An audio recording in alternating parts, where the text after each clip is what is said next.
Hey, hello. Goodness, ladies and gentlemen, as if it were by some coincidence, it's Thursday, November 11th, 2010, and this is the Day 9 Daily. Oh!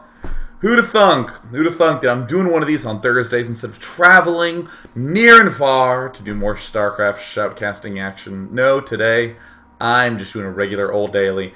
And this weekend coming up, I don't have to do anything! I literally just get to sit around and play the new Dominion expansion, Prosperity. Yeah, I'm feeling pumped about that. Let's see if the chat, of course, agrees with me. Now, I would just like to state for the record, for any of you who have never, ever done a live daily, you should totally do it because it's the chat that's awesome. The people in the chat are so funny.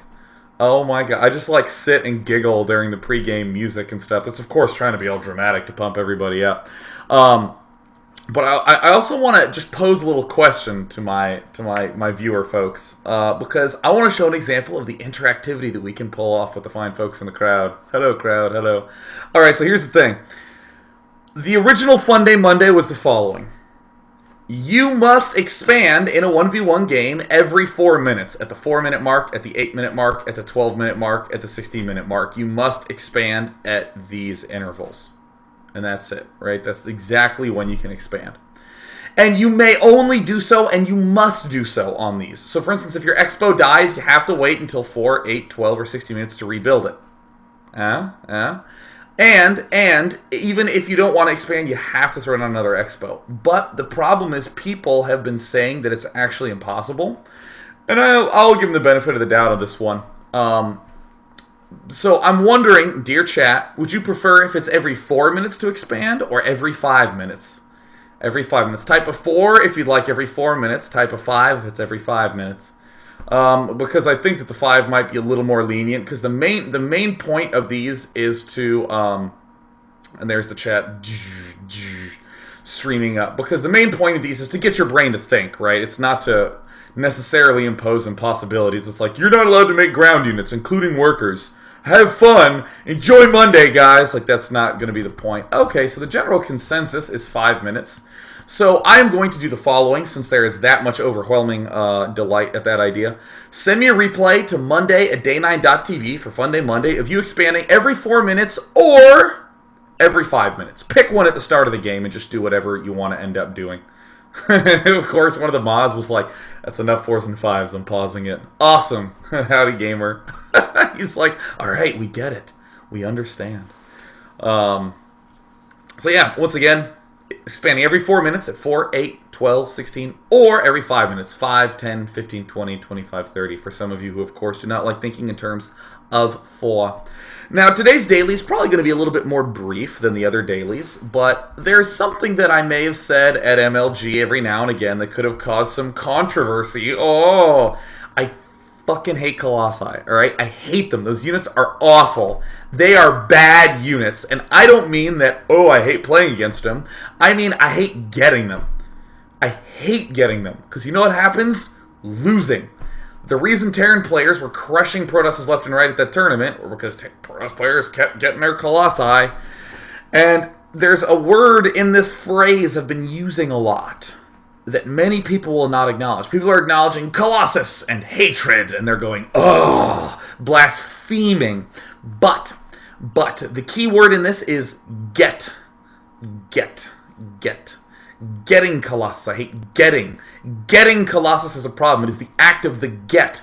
Having Colossus lying around, sure, that would be great if I just had 40 extra Colossi, just sort of there suddenly, but you have to get them. And it's increasingly uncomfortable to watch people do this and not think about the sort of lead-in, because you'll see them basically go like gateway, robo, expand, Colossus! And they'll have like 3 gateway units and a Colossus! And then they'll die, because they only have one Colossus that's sort of weakly defended. There's a whole lot of issues with this, so we're going to actually look at a game of our good friend E.G. Inka, more commonly known as Inka from Brood War. Yay, Brood War! But of course, we're going to call him E.G. Inka here. And then we have him against Fnatic MSI's Phoenix. Now, this is from MLG, and what really inspired me to do this series is the following. Phoenix beat Inka in the winner's bracket 2-0, sending Inka on down. And then Phoenix got bumped on down later, and they met again. Now, the way that normal double elimination works is that they just play another best of 3 in the loser's bracket. The way that an MLG loser's bracket encounter works is that if you've already had a previous result, you just start a best of 7 with that previous result. So in other words, Inka, in the loser's bracket, because Phoenix knocked him into the loser's bracket, Phoenix started off 2-0 against Inka, and Inka had to win 4 games to win the series. Right? He had to win 4 games. He had to get 4 wins in a best of 7, and of course, Phoenix only had to get 2 wins. And what did Inka proceed to do? He proceeded to win 4 out of 5 games to take the series 4-3. That is hard to do. That's really hard to do. And this is the first game of that best of 5. This is the first game of that best of 5. Now, I want you to just be impressed. I'm actually not on the internet because it rebooted, so that's actually not set to busy. All right, options, sound. What? No, what the fuck? Okay, wait, no. I checked this. I checked it. Pause the game. Okay, look, don't. Some of you play that day 9 drinking game, and every time I, don't turn the sound on, they're like, I guess I have to drink the whole bottle, and they're, blasting through tons of alcohol. And that's not okay, because first of all, playing card games is cooler than drinking, for the record. And second of all, I changed that. I made sure the sound was on. That's actually not fair. That's bullshit. Because I actually changed it when I was on Battle.net. Because I was like, Peter, I'm going to make sure I'm prepared. But I had to reboot because of the patch. And that's bullshit, Blizzard. You got to fix your game, all right? You got to make sure that the settings from the internet carry over to the reboot. Because if not, I look like a dumbass. And I'm not. I'm with it. God. Uniden. Oh, how is the sound off?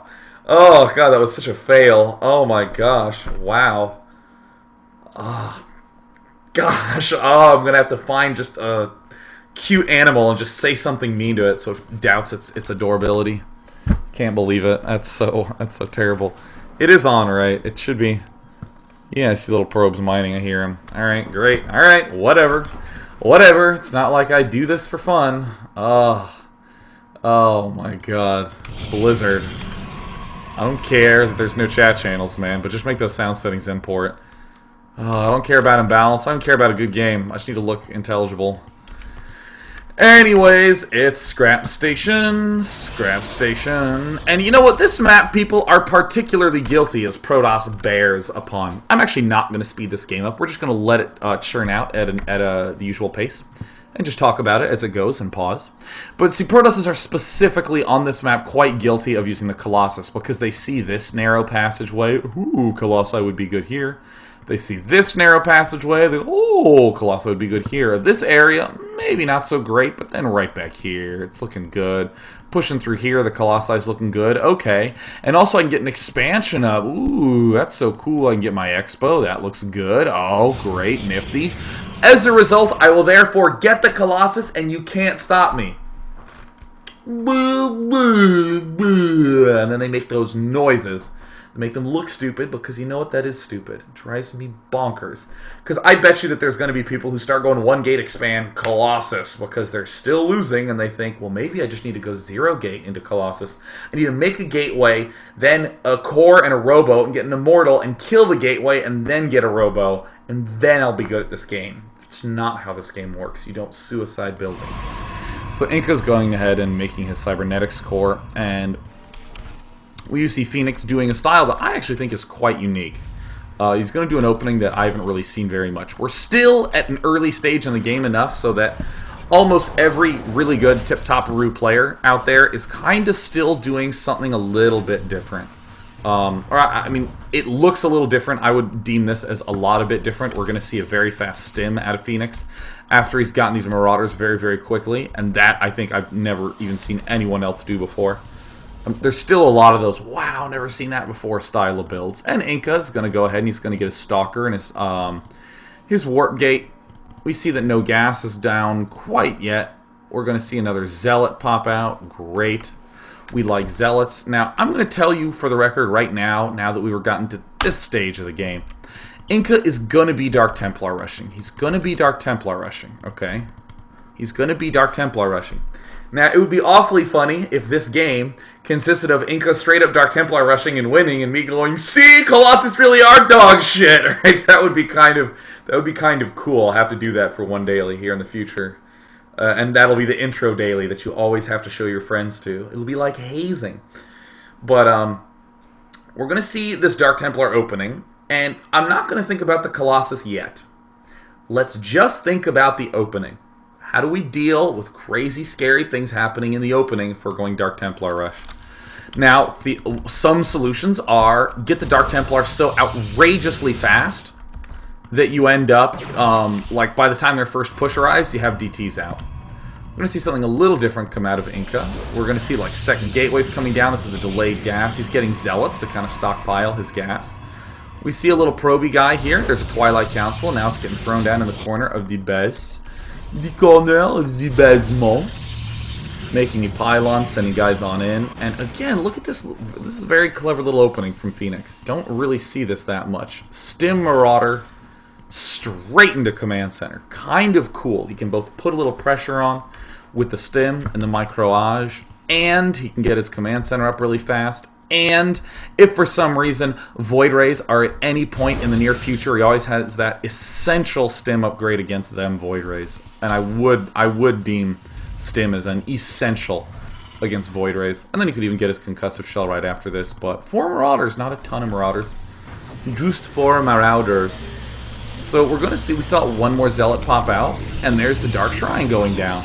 And Inka is literally just making a lot of Zealots. And a third gateway. Now, this is already somewhat of a departure from your traditional opening where, look at that unit mix that I haven't moved off the screen from yet. Just Zealots and a Stalker. And I'll actually just call this Zealots and Stalkers, but no sentries in particular. And that really is kind of unique. Alright, that's kind of cool. That's unique to the build, because obviously you don't have enough gas. We see that he's gas broke and has really just been steadily progressing towards the Dark Shrine. Cool, great. But again, a little bit of a departure, because so often people fall into these rhythms where they say, okay, well, I have to get the sentries at the start. I have to. That's essential, because then I can force field, and force field helps. Rah.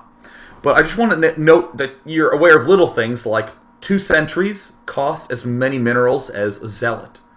And Zealots do damage way faster than those 2 sentries. And I know a lot of people are going, what can a Zealot throw down force fields? Does it and there's a lot of it. Does a Zealot have range? But don't bash your little Zealot. I just want you to notice that trade-off there. Man, you're so angry. Jesus, calm down. But this is kind of an interesting departure because it's just Zealots and a Stalker. Or Zealots and Stalkers. We're going to see Inka even back up and make some more Stalkers. For the record, Dark Shrines they actually take forever to build. You actually just start them and they just kind of never actually get done. So it's very important that during this phase of a Dark Templar rush, you're actually making certain that you are getting more units, that you are aware of how to stay alive. And here comes a little push up here. Really what Phoenix needs to have done is to get the Concussive Shell, in my eyes. Stim, dart up, and kill these 2 bad boys off, and then murder the rest of these.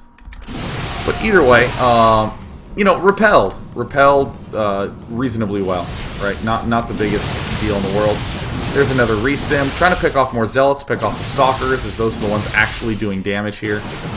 Yep, there you go. This is good stuff. And there's the restim. Yeah, that's a great little push there. And you'll notice, hey, even though Marauders are super good against Stalkers, and people like to say that Marauders are amazing against Zealots because of that Concussive Shell, in this circumstance, yeah, sure, he lost some units. But that's okay. He's alive. He's doing great. He's doing fine. You don't really need the sentries. Zealots and Stalkers, if you're focusing exclusively on them, work pretty good. Pretty good. And there's the Dark Shrine coming down. Great. Now, you heard me do all this griping action about the Colossus. That will, of course, come back eventually. We'll definitely swing back around to that. But now Dark Shrine finally finished. 2 Dark Templar getting morphed in. If you super rushed for DTs, you got to morph in 1 in the main. But if you kind of united for a little while and then got the DTs, you're going to be great.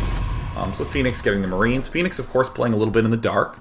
He's literally just scouted the front and seen a bunch of warp gates, so he's going to be getting a good amount of Marines. Probably didn't want to get any sort of reactors quite yet.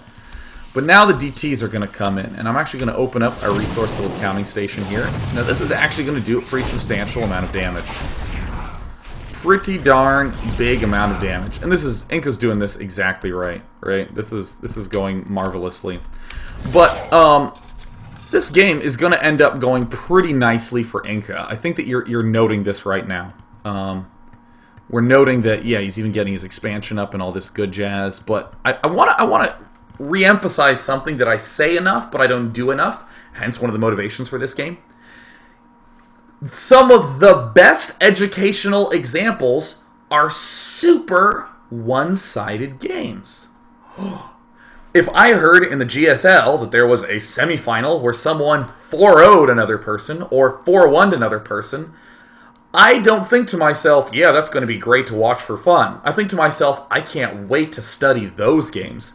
Because if we're in the semifinals of a tournament and player A dominates player B, that domination is even possible when you're that far in a tournament, ooh, I got to figure out what's going on. That's great. So I want to focus a little bit more on this game, on this one-sided game, and how we really want to just suck every little juice dry of Inka's play. We do see that Phoenix is having a real rough time here. 7 kills on this Dark Templar. I knew there was another Dark Templar. Yeah, he has 4 kills.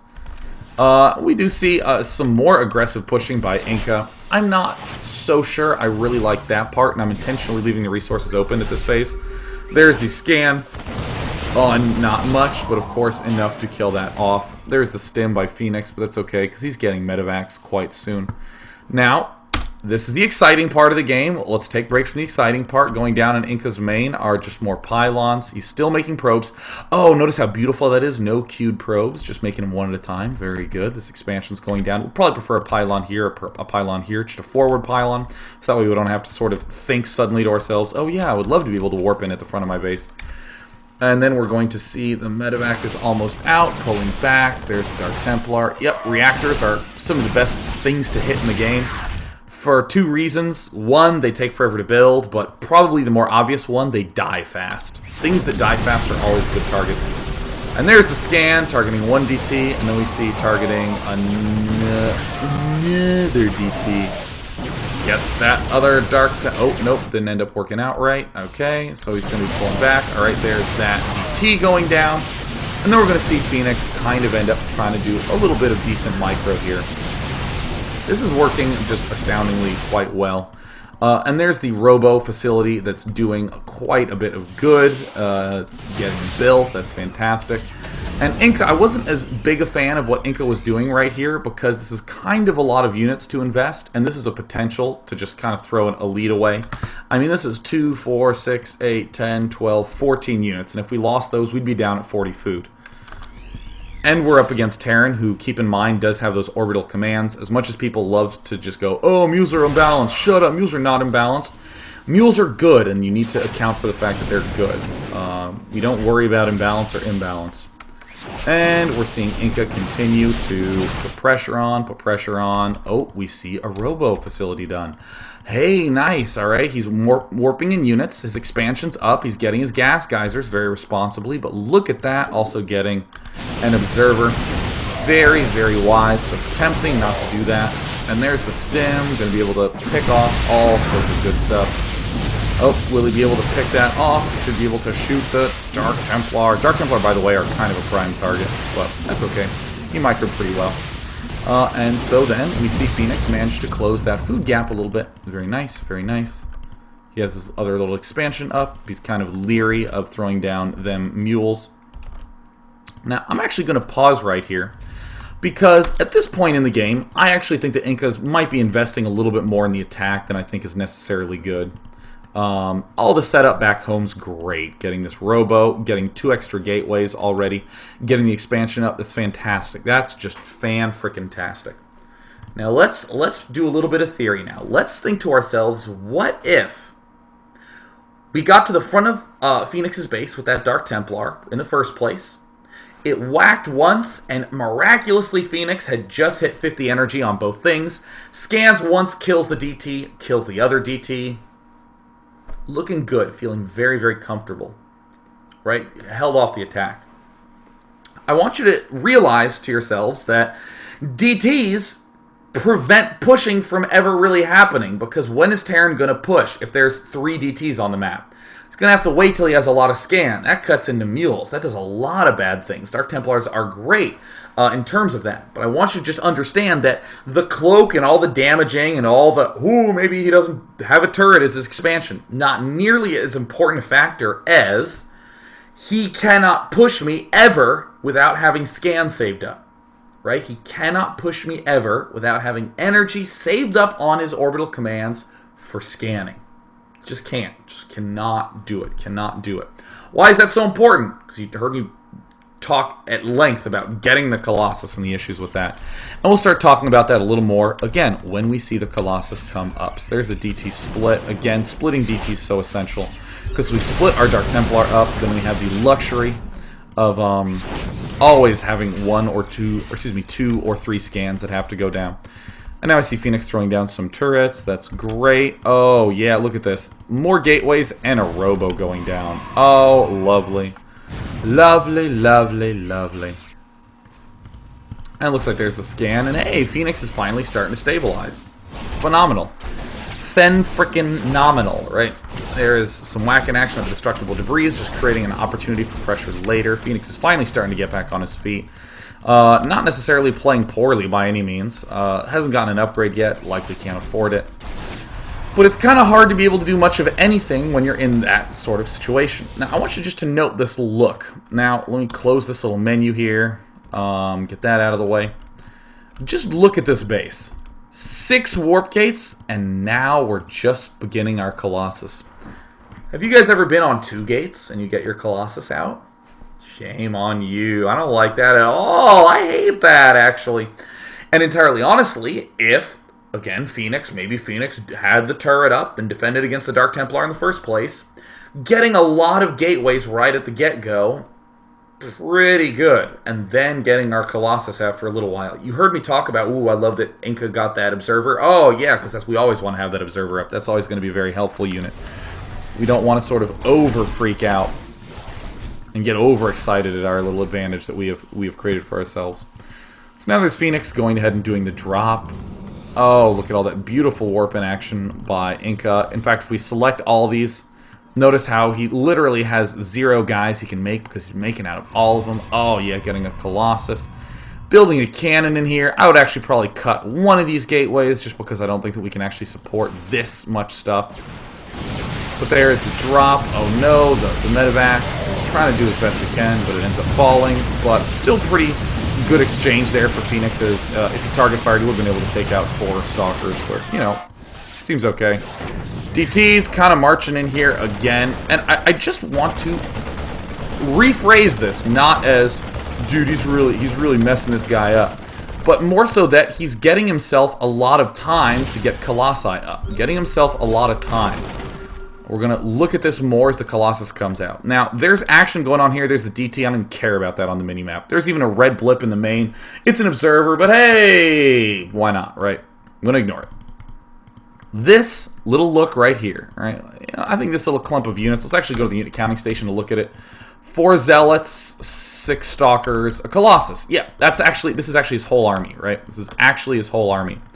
Now, how often have you had this, but you didn't open Dark Templar? You just sort of expanded, got your Colossi fast, and you just have, like, I don't know, 8 to 12 gateway units and 1 Colossus.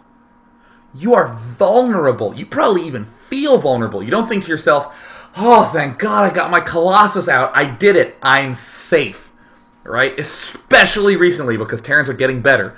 You don't have that feeling anymore. Maybe a month ago, you get your Colossus out and go, phew, no chance I can lose the game now, but suddenly things feel different. Oh, what has suddenly become the problem? It's because of that word get. Getting the Colossus is hard. It is hard to get enough Colossi up with range upgrade and the sustainable amount of gateway units to create a ball of doom. Instead, you kind of have pile of crap when it's small and you're getting it too fast. It's vulnerable, it's weak. It's like a fur pile. It's not particularly vicious per se. But we're seeing all this. So we don't want to phrase this as, oh, this looks like a regular, or this looks like Inka's smashing because look at the food count. Oh, he's doubling his opponent's food. What I really want to state this as is that there's no way Protoss is going to get attacked anytime soon because he has this threat of Dark Templar. He warps in one DT here, places it here, and then what can Terran really do? Scan and kill it, and then Inka morphs in another DT, and then intercepts it here. And wow, if he really had that scan, what does he do? Well, he has this pylon. He warps in a third DT and encounters him here. And honestly, if your opponent did have 3 scans filled up, and even has a 4th one ready, he is way low on mules. That's 4 mules that he doesn't have, right? So his army's not going to be as big. And that's more time. That's all time being bought for the Colossus, right? All sorts of time being bought for the Colossus. So, I mean, just look at the stage right now. We did a little freak out damage to Phoenix. He doesn't have scan. Oh, he probably has a little bit of scan. He would love to mule that, though. Oh, how he would love to mule that. This bottom expo is still a little bit vulnerable. And notice that the instant Inka is not able to put pressure on his opponent, you know, the instant he doesn't have any sort of spotting, just more DTs pop out. More DTs. Just throwing him down. Just popping out them Dark Templar. Popping him out. Now, it looks like he's going to be able to do damage. That's incidental. If there was nothing at the front, he could warp in DTs and just hang out at the front. He's going to try to march up here. He's going to try to do a little bit of damage. There's the stim, the scan, the kill. There's one scan. All right, so we've delayed the push a little bit more. There's another scan. All right, we've delayed the push a little bit more. How does this relate back to the Colossus? Wow, look, he's getting range upgrade. Hey, that gateway count's getting pretty good. He can probably even invest in charge or blink if he wanted to because he already has those tech structures. Ooh, we're starting to see those juicy sentries. Hell, he's even taking an expansion. Oh, how safe is that expansion? Stupidly safe, like so safe that it's awesome. Inka's going to go ahead and continue to put on pressure. And remember, every Dark Templar that gets scanned and killed is one less scan and a push. That wasn't as good. Just put a DT there. Just put a DT there. So Phoenix is trying to rebuild. And here we see Colossi coming out. We're going to see Colossi doing their good stuff. Now, I don't want you to think about sizes. I want you to think about times. We're going to think about the time that Phoenix moves out and not the size of the army Phoenix moves out with. I want you to note the time of this. And look at Inka just getting happily into place. There's another Colossus coming out, and just look at how much stuff he has. Just rallying here, warping in at this bottom locale. Transferring probes, even having some guys at the back door, so that way he can easily deal with a drop. Fantastic. Now, I want you to note the time at which Inka's moving out. Let's just pretend for a moment. Let's go to here. Okay, there's no energy here. Did he actually just throw a mule down? Yeah, that mule just got thrown down. I want you just to note that this time in the game, pretend for the moment with me. Phoenix has been under pressure from DTs, but has been doing a good job defending. He didn't lose a lot of infantry. He did get to scan and kill off some DTs without it doing that much. Timing-wise, though, look at how Inka's army feels. It's a substantial amount of gateway units. 2 Colossi with a third one somewhere here on the map. There, it just finished. Another Expo up. Well defended. 6 cannons. Now, I paused earlier, and I showed you one Colossus with some gateway units and said, have you ever had just this and no DTs and nothing else? How do you feel? The answer was, not safe. You feel worried. You're thinking, gosh, I got to control my Colossus really well, because if he snipes it, I'm dead. And oh, I got to keep all my gateway units together, because if they get away from my Colossus, they're dead too. If he does any timing push that I'm not perfectly prepared for, oh God, and you break down and you weep and you sob and your glasses get stuck on your forehead until you look concerned and wiggle them down into place. Right? It feels bad, but now if we think about this feel of Inka, oh my God, does that feel safe? Does that feel wonderful? Holy crap. Holy friggin' crap. Holy cow, look at how great this looks. Oh, he's even getting his expansions up. Oh, he's going to be able to make so many units out of these gateways. He's going to even be able to get more of them Colossi. Ooh, photon cannon coming out. Is he upgrading? Ooh, let's see. No, but he could totally begin doing that. Feels like there's options. You don't feel that same sense of constriction. Constrinement. Now, I'm still paused here because I think most people will understand the following. They will understand, wow, yes, he does look very comfortable. Wow, yes, when I just sort of nakedly get Colossi really fast without doing any other pressure, I feel uncomfortable, right? But then people are going to say the following. But Day, those Dark Templar did so much damage in that game. They did so much damage. That's why he feels so comfortable, right? Obviously, the Dark Templars did the damage. If they didn't do the damage, how can you possibly say that he would, be in this good situation? And this is the thing that you need to consider, is that every one of those DTs and all those gateway units were substantial investments, all right? That were sunk. They're gone, right? They're money that you spent that did stuff and got killed and will never return ever again. It is only a fond memory.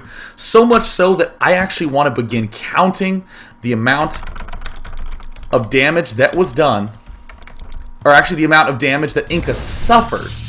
And what I'm going to try to illustrate to you by rewinding and going back is that if Phoenix was really well defended, all those units that we lost at the start would never have been lost at all.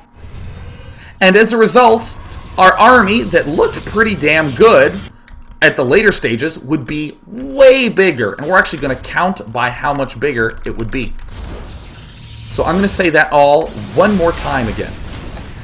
It looks like to a lot of people that the Dark Templar, they did so much damage. How can you possibly say that, that has to be the reason. It must be the reason that Inka's in any comfortable position at all. No matter what he followed that attack up with, he would have won. Everything you say is retarded, Day 9. And things I want to say, no, it's not. In reality, all the investment that Inka put into this attack, if Phoenix was defending really well and Inka didn't end up throwing all those units in there, then what we'd end up seeing is a much bigger army by Inka in the end. This will become a lot clearer once we start counting the amount of units that Inka lost to put this pressure on. Here comes the attack. Let's begin counting. All right, I'm actually going to open up a notepad file. Let's open up our notepad. Oh, all right. Hello, there's me. Let's open up our notepad. Let's do DTs, Zealots, Stalkers. All right, yeah. Let's go ahead and begin counting. Let's do some counting, shall we? All right, so here comes Dark Templar. Uh-oh. It's doing some whacking damage. Whack, whack, whack. Whack, whack, whack, whack, whack. Uh-oh. Scary. I really want to make sure I don't miss any of these. So there's one DT killed. I want to make sure I don't forget that. One DT. And then here's going to come in some more forces. Okay. There's two DTs. And a Zealot. I'm starting to lose track because I cannot keep things in my head very long. So let's do some good 2 DTs. We got a Zealot that got killed off. Alright, great. Now, note for the record. If Inka had just walked up with those DTs and there was a turret here or there was a turret here and he got scanned, none of these units would even be in the battle. They would not be in the battle. They would have been able to stay alive and would exist in the later stages of the game. But they're going to die now. So there's one Stalker dying. There's another Dark Templar, so we're 3 Dark Templar, 3 Zealots. Okay, it's about to be 4 Zealots. There's another. Okay, so we had 4 Zealots. We have those 3 DTs. 4 Zealots, 3 DTs. All right, great. All right, so we have another DT in there. All right, so there's. All right, looks like those 4 Stalkers are going to go down.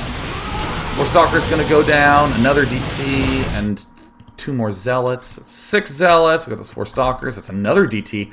This is getting pretty up there, man. That's pretty substantial. That's a pretty intimidatingly large amount of stuff. There's another Dark Templar.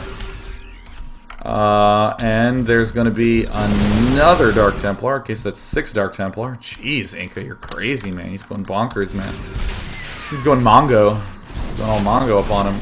Okay, so we're going to speed this up, because these guys are also going to get lost. Still trying to put pressure on his opponent. Ain't he? Alright, there's... Oh, no. Oh, my goodness. Alright, okay. Let's continue to do some counting. This is actually kind of amazing to me now that we end up counting this, how much stuff is lost. That's another Zealot. That's another Dark Templar. Jeez, man. Alright. Well, okay. Looks like 2 more Dark Templar going in. 2 more. Okay, there's 1 more. There's 2 more. Okay, so we're at 9 Dark Templar kills. Alright, great. Fantastic. Alright. There's another Dark Templar. Wait, whoa! I don't know if I've ever heard the Dark Templar death properly. Oh my god, did you guys hear that? Oh! Let's listen. What? I swear to God I heard him just be like, oh! And I miss it. I want to hear it again. Alright, let's see if he ends up doing anything else. Does he end up sacking any more units at all? And moving right along, just want to make sure. And this is where I paused last time, almost to the exact minute, because that's how much I care. But I just want you to note the difference between this. All right, let's open up my friendly face here. Ta-da! Let's open up our notepad file. Good. So this is, I'll come over here. Ladies and gentlemen, we're seeing right here, this is a notepad. This is the list of things that were lost, right? I'm going to move it to make sure it's centered. Yep, this is the stuff that Inka lost up here. This is really hard to point with my webcam, like right there. This is what he did lost, but I want to also say that he got time out of this. Now, if we total this up, this is like well over 1,000, right? It's actually 1250 resources gone. This is another 700. This is like 2,000 plus minerals and like 1,500 gas that just lit on fire. But he bought himself time to get those Colossi up, and that's good. Now, many of you naysayers were saying the only reason this worked is because of all the crazy amount of damage he did. But now, generally what happens is it's 2 DTs that you build. They do some damage, but they end up dying, and then you buy yourself some more time, and maybe you have to make some more DTs.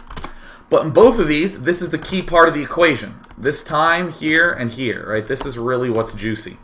That is what is good about this build.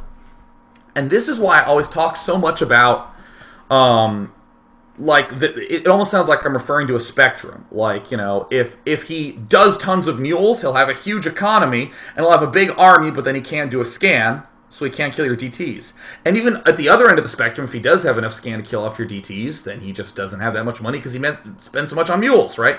It's these 2 ends of the spectrum. So sure, the Dark Templar and everything did all sorts of crazy damage, and all those zealots and stalkers that were marching up trying to finish Phoenix off were lost and did put some hurt on Phoenix. The end army, this one, is actually a lot smaller than it would normally be. And of course, if Inka had just very normally went up to Phoenix's base, saw that he could not penetrate with Dark Templar, and sat back, and then did exactly this, Phoenix would have a way huger army, but then we can clearly see that Inka's army would be bigger by approximately this much, right? It would be bigger by approximately this much. Perfect. And the reason I go through all of this excessive work is to say the following. An opening like Dark Templar gets you time. Putting a lot of pressure on your opponent gets you time. And it's that time that you so desperately need to get the Colossus up, because in this circumstance, having Colossi are good. Getting Colossus, the process of getting to the Colossus is tough. So this little opening that we're seeing Inka do, yeah, you know what this is about? This is, I would kind of call, a smallish Colossus army. It's not gigantic by any means, but you know what? Compared to this army by Phoenix, it's looking good, and Inka had the time to get it without being under any pressure whatsoever. That is the super important point of today's daily, that Inka got to get to this army that so many Terrans struggle with because of his opening, not because of a shortcoming of his opponent. Because so often you're going to go for Colossi, and your opponent ain't going to attack you because he's bad. And in all those games where you don't get attacked, you're going to have a push like this that happens, where you think to yourself, oh, gee, golly gosh, I love my Colossi. Aren't I fancy? Aren't I wonderful? I got Colossi and I are good. And you're going to convince yourself that it is the right thing to do, and that it's easy, and that it's effective, and that Protoss is broken. But I need to just hammer that idea into you that getting the Colossi is a giant struggle, and if your opponent is letting you get Colossus with no pressure, when you finally do play against people who don't let you get the Colossus, you will feel like you have been punched by 1,000 titans. Yes. Yes, Sensei Day 9. Who is doing my crab impersonation? Yeah. Yeah. Yeah. Oh, yeah. You know what? Let's take this question by Kaznode. Hi, Kaznode. A regular. I love saying hi to the viewers. Hi. Because I spend so much time alone in my room, I'm like, yeah, this is my buddy. This is Kaznode. This is Buddy Kaznode. I see that guy on here all the time, man. What up, Kaznode? This is Day 9. I dislike how much Protoss gameplay revolves around the Colossus. Seemingly every matchup depends on a Colossus ball and keeping it alive. What are some other options for the aspiring Protoss player? Gateway units! Open up DTs and then end up upgrading Zealot with leg speed and getting a +1 attack and then getting 7 million gateways. And then putting pressure and taking a third base and getting a warp prism and 9 gateways and harassing with a warp prism and you're everywhere at once and then you get Templar and people are like, God, I wish Templar were terrible. Right? Because they do have those two amazing abilities of feedback and storm. People still love to just think that Templar can only storm with feedback. Ooh. Love it. It's really, really, really good. But part of the reason why I think that people still rely on the big Colossus ball is that Colossus, like many units in Starcraft, have kind of a critical mass. Once you get X number of them, or excuse me, let me be a number theorist. Once you have N Colossi, then you're kind of hard to stop. Right? And the general problem that people have in real-time strategy games is being too passive. They just kind of sit and chill. Newbies will make too much defenses and sit and chill.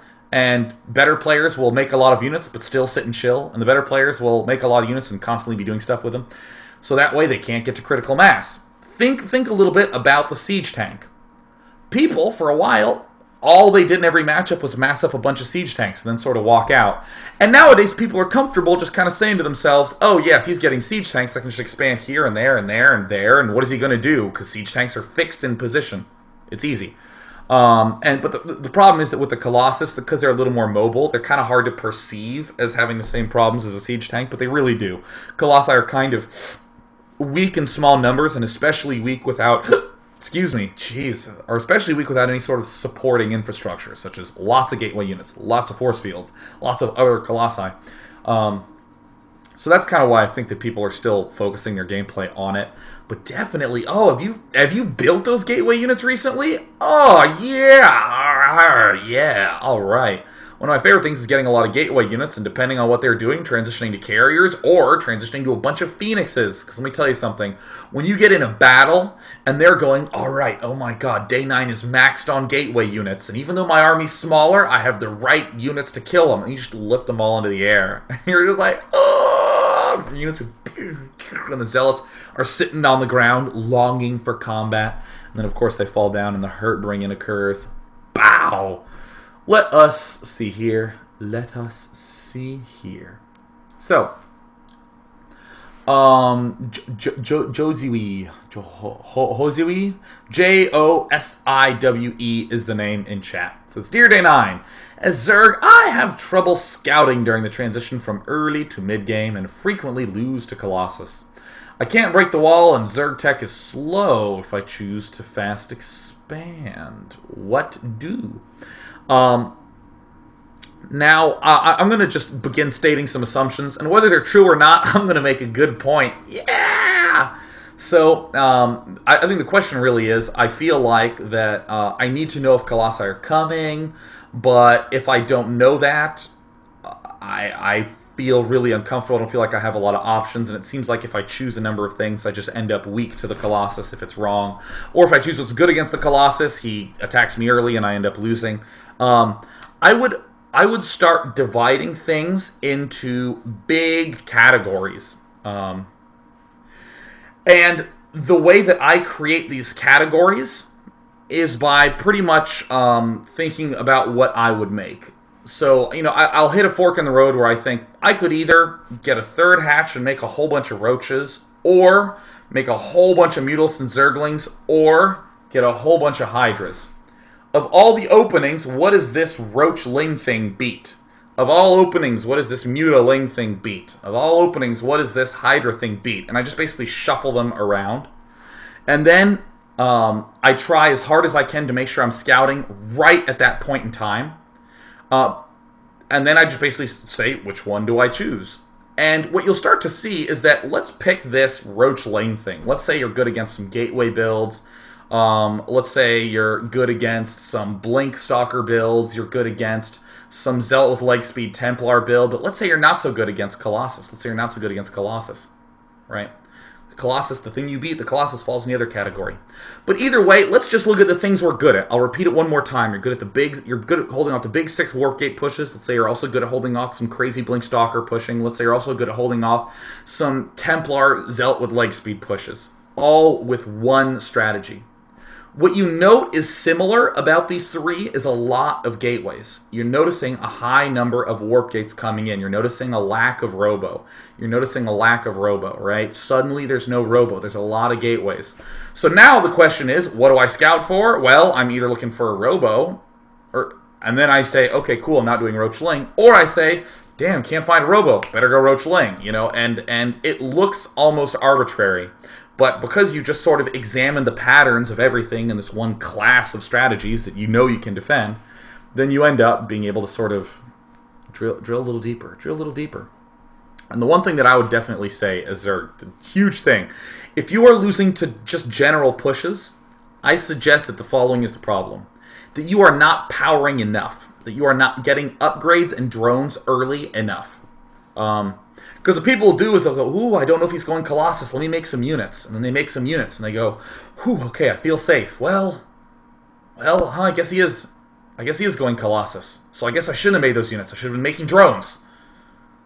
Uh-oh. All right, let's start getting some drones. Oh, God, his push is coming. Units! And then you come out with kind of this half army that gets cut out by the Colossus, and then you frown.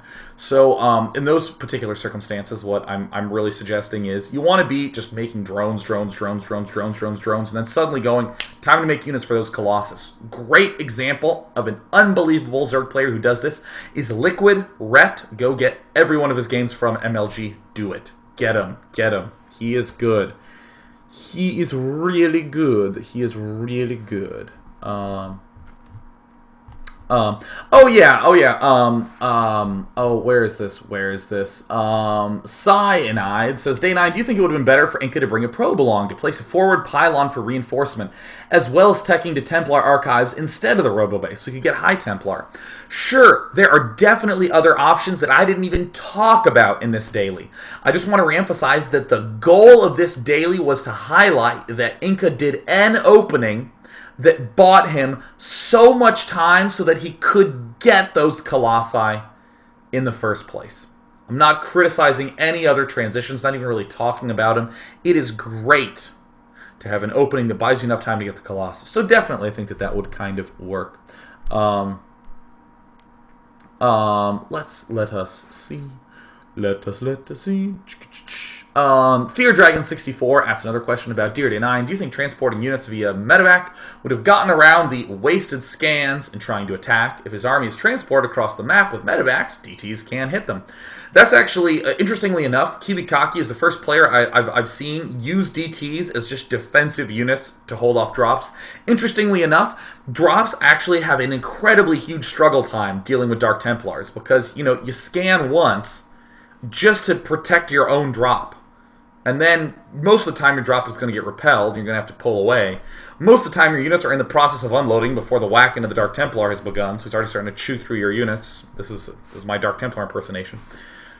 And it's kind of tough. In other words, Dark Templar are just very, very good at buying time. It's kind of hard to do all the harassment all over the place if you need to have a lot of scans all over the place. I really like that Dark Templar open.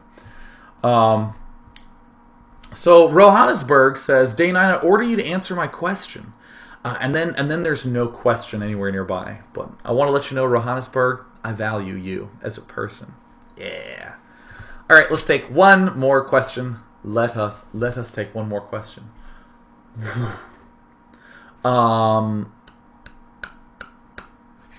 Senior Crab 9. Click, click, click, click, click, click, click, clack, clack, clack, clack. It's better when I'm on my, let me do my crab impression before we're answering this, right? See, I can, like, scroll. Click, click, click, click, click, click, click, click. Yeah, I love my rolling chair. Reclips says, Senior Crab 9, what's a good way to buy time other than DTs? Is there a good way to get them on small maps like Steps of War, or do they work much better on maps that are larger and give you space? Sure, they work on Steps of War. They obviously they work on other maps that do give you lots of space. But I mean, one of the easiest ways to buy yourself time is to make a ton of gateways at the start and to just delay the Colossus. It's like the easiest thing in the world. You can do harassment with a warp prism with 2 immortals. Ooh, well, it seems like Marines would pick that off kind of easily. Well, not if you have the speed upgrade, which just so happens to require the Robo Bay that you wanted in the first place. How many of you get 4 gateways, expand, or that you have an expansion, 4 gateways, a Robo, and a Robo Support Bay, and then you get 2 Immortals with a Warp Prism, and then you get speed, and then you harass, and then you get the Colossus. I bet none of you motherfuckers do, right? You should. It's pretty awesome, because you can drop and you can pick off the supply depots, and then you can always retreat, or if you realize you don't need to retreat, you can just warp units right in there. It's awesome. Buying time to get the Colossus. Banshees are the same sort of logic. It buys me time. I have cloaked Banshees. Oh, geez. It buys me even more time because you need scan. All sorts of things are Gosu and well and good. And I am ending this daily.